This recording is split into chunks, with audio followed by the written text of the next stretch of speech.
May amoy pa rin siya. I think mahigit 2 buwan na sa akin to. Pero mabango pa rin, no? Hindi na kasing kasing tapang nung nauna syempre, pero mabango pa rin. Ilalapit mo lang yung ilong mo. Ngayon naman, iniisip ko kung dapat ko na bang ikabit ang aking bubong. Meron akong cover dito mga dreno. Ginagamit ko yung pag summer kasi sa tindi ng init dito during summer sa Canada. Kailangan yon nang sa ganun kahit paano hindi mag-penetrate yung init sa loob ng katawan ng sasakyan. Walastek. Kaya paano ba? Pero iniisip ko rin kasi maglo-long drive ako. Maglo-long drive ako papunta sa British Columbia. Yun yung pangarap ko, no? Kung aabot yung sasakyan. Knock on wood. So, maganda yung view eh. Di ba? Maganda yung tanawin sa gawin na yon. So, inisip ko na siguro mas maganda kung wala muna akong bubong. Total, hindi pa naman ganun kainit. Yeah, siguro hayaan ko munang ganyan. So, yun mga dreno, yun ang plano ko. Hopefully magawa ko yan as soon as possible. Road trip ng gaano ba kahaba yun? Tingnan nga natin, no? Okay, let's see. Sabihin natin Vancouver. Okay. Vancouver, BC. What? 3,682 kilometers. Alastek. Ilang araw ka abutin? Sige nga. Okay.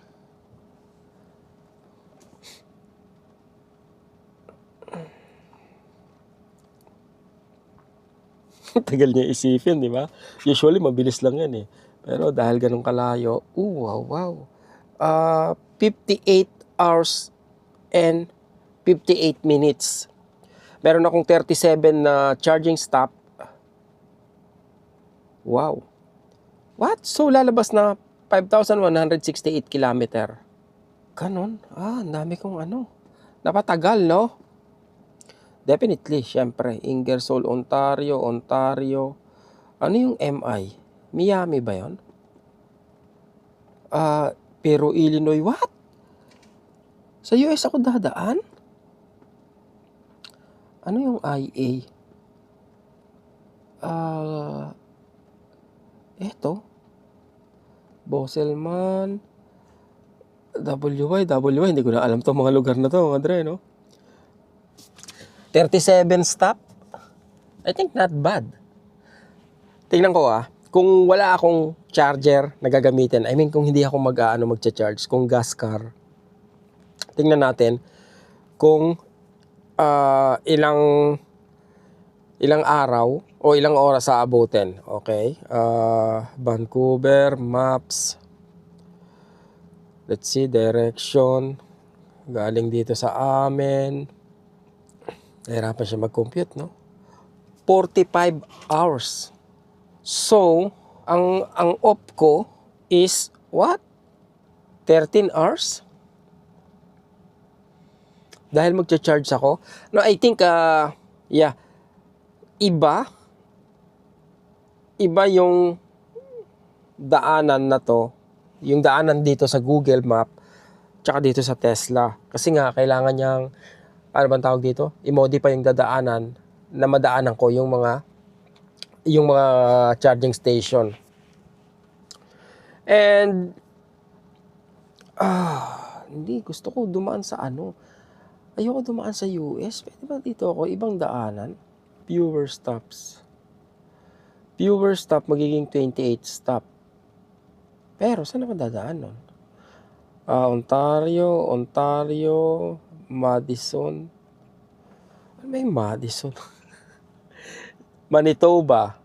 Anong ND? Okay. So, fewer stop. Pag nag-fewer stop ako,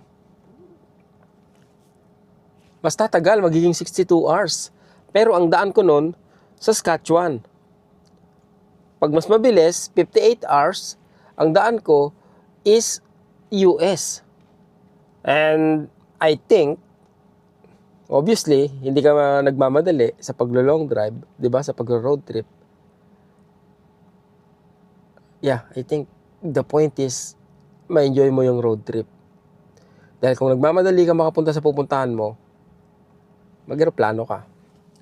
But anyway, yan yung plano kong gawin. Kayanin sasakyan. I mean, walang duda. Walang duda sa kapasidad ng sasakyan. Walang duda sa kakayanan ng sasakyan. Ang iniisip ko lang kasi, yung pagcha-charge. Ito,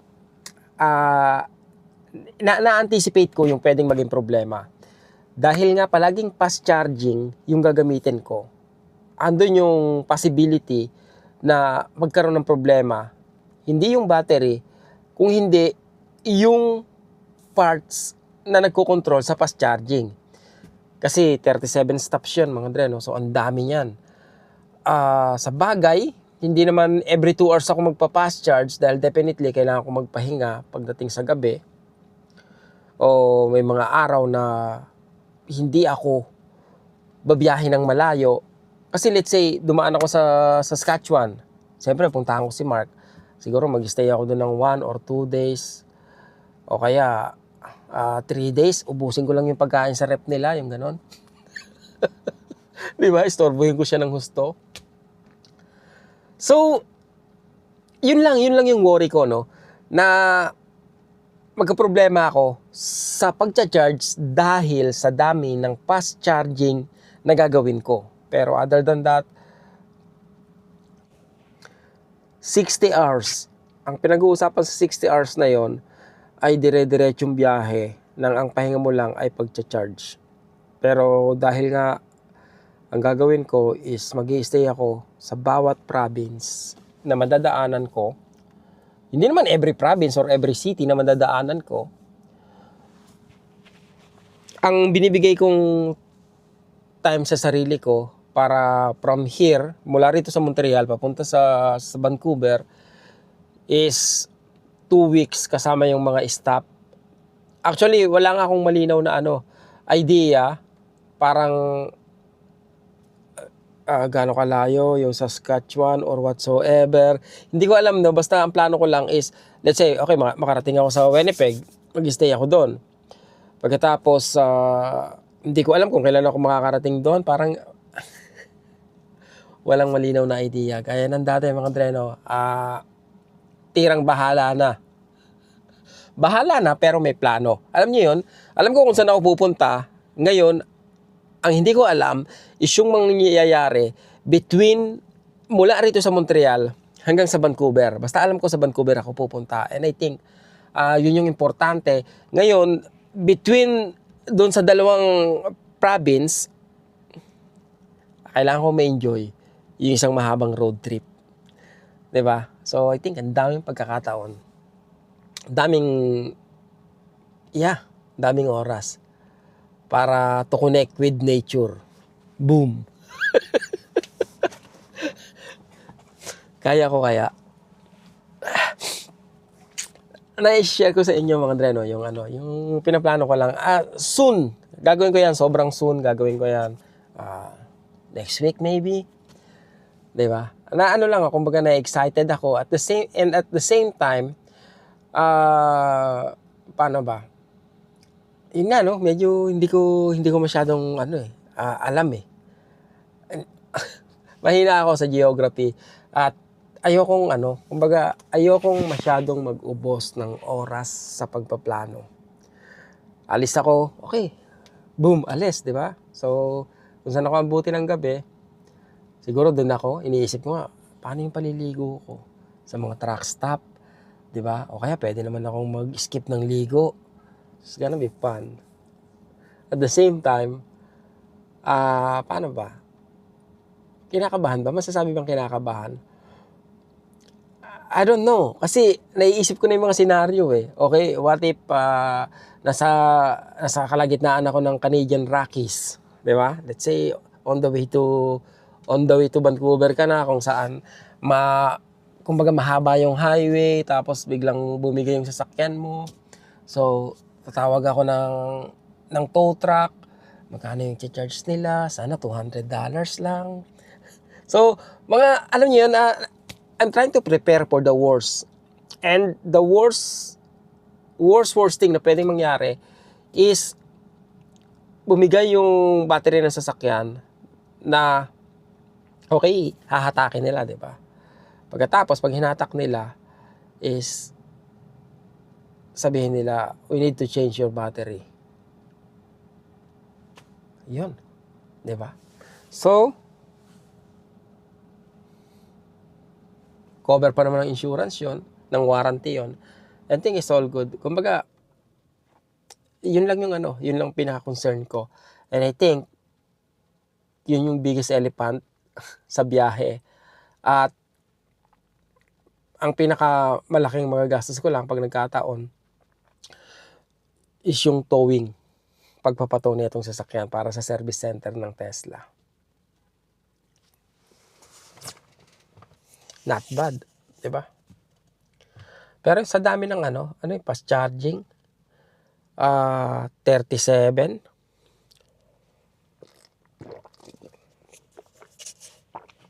So, sabihin na lang natin usually, pag nagpa-fast charge ako, ang ginagastos ko is nasa $10 to $17. I think, let's say, ilagay natin sa $20 per stop. So, kung meron akong, ilan nga yun? Sabihin natin 40 stop times 20. So, 800, no? $800. I think not bad. Kasi, yung experience, alam niyo yun? Kala nyo lang kasi kala nyo kuripot ako, no? Kasi lagi ako nagsasalita ng mahal. Kumbaga, ko yun eh. Fruit of the tongue ko na yun, yung pagsasalita ng mahal. At I think nabanggit ko dati, no, na syempre galing ako sa hirap, no, and hindi ako sanay masyado magbibili ng mga bagay na mahal na para sa estado namin sa buhay. So nakalakihan ko yung salitang mahal. Nakasanayan ko dahil nga wala, doon ako galing eh, 'di ba? So pag nakita ko na 'di ba? 1,000 para sa damit or sa pagkain. Samantalang ang lugaw 50 pesos lang, may tokwa pa.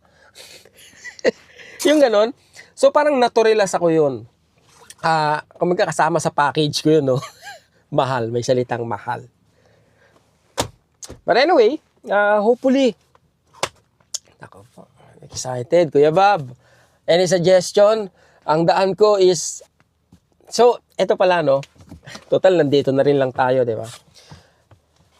Ang bala ko is, papunta sa Vancouver, ang daanan ko is, dito ako sa Canada. Okay. Ngayon, pag pauwi na ako dito sa Montreal, sa US naman ako dadaan. Di ba? Para iba naman. So, ganun kasolid yung experience na gusto kong makuha. And, it's gonna be, kumbaga, the road trip of my life. Di ba? Road trip of a lifetime. Iniisip na yung title no? So, yun yung plano, no? Basta, kung alam ko yung destination ko, hindi ko lang alam kung ano mangyayari between sa destination tsaka itong panggagalingan ko. Which make it more somehow exciting and, alam niyo yun, parang, kayanin ko kaya? Kayanin ko kaya, di ba? Nagdadrive ka sa gitna ng kawalan, ikaw lang mag-isa yung sasakyan. Ayanin mo kaya. Actually, matagal ko na itong pinaplano, no? Nung last year pa, sabi ko, no, winter is not the best time para gawin yung pinaplano ko. Kaya, I think, now is the right time, the best time na ituloy ito. Diba? Imagine, pag napulto. Diba? Pag nagawa namin to ni Tesla, no?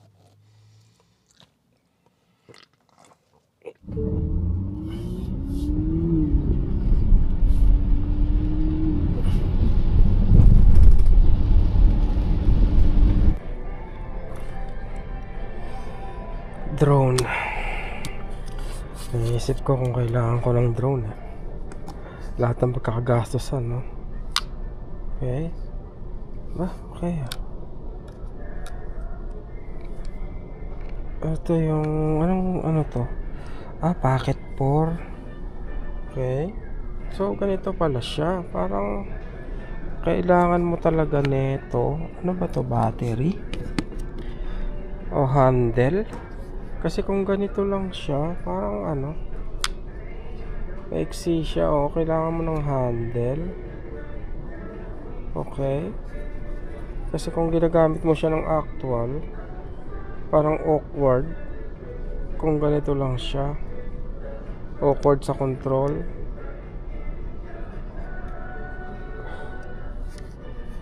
Ang ganda nito, kaya lang tinignan ko to, 1,000 eh. 1,000 Canadian dollars. Iba siya kaysa sa action camera kasi kung pagdating sa cinematic footage, mas lamang to, tsaka yung sa mga b-roll. Kasi nga dahil dito sa gimbal niya, 3-axis gimbal. Andito tayo sa Morena at meron tayong chicken barbecue.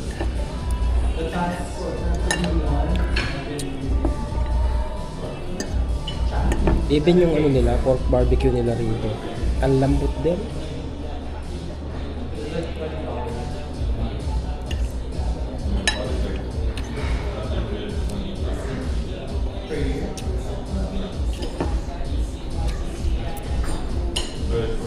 Pinalta ko na lang doon na ginawa ko na lang each. Thank you, sir. Thank you. Thank you.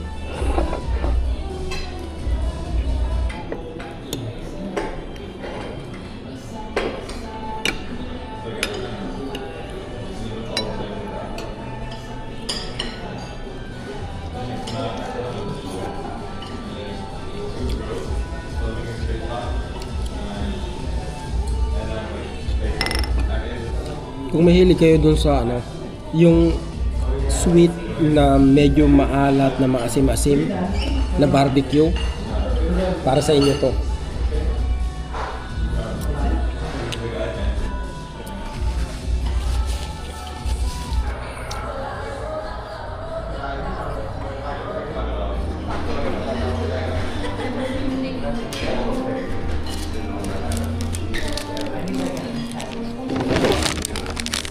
Ano pa inaantay nyo?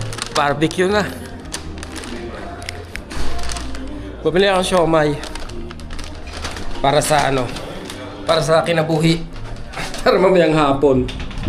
Kasi tanghalian pa lang ngayon, no? Pero I think alas 2 na or alas 3. Late na yung kain ko kasi medyo busy ako sa work ngayon, alam niyo na.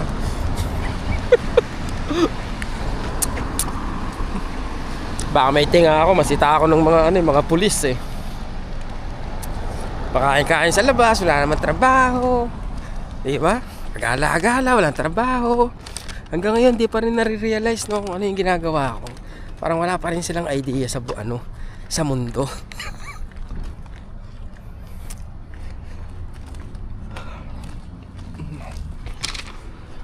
Ito yung lottery ticket ko nung nakaraang araw. 60 million yung Lotto Max. Hindi ko alam kung natamaan na. Pa-check natin. Baka tayo na yung tumama. $2.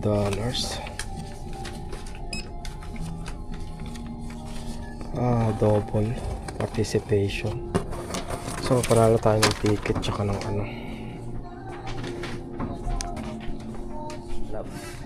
Yeah. Can I have the winning ticket, please? For the 70 million? Yes. Can I have the winning combination? Yung 649, 40 million. Yung Lotto Max, 70 million.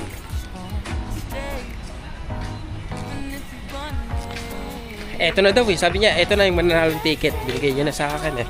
Diba? So, guys, we're gonna be a billionaire the next day.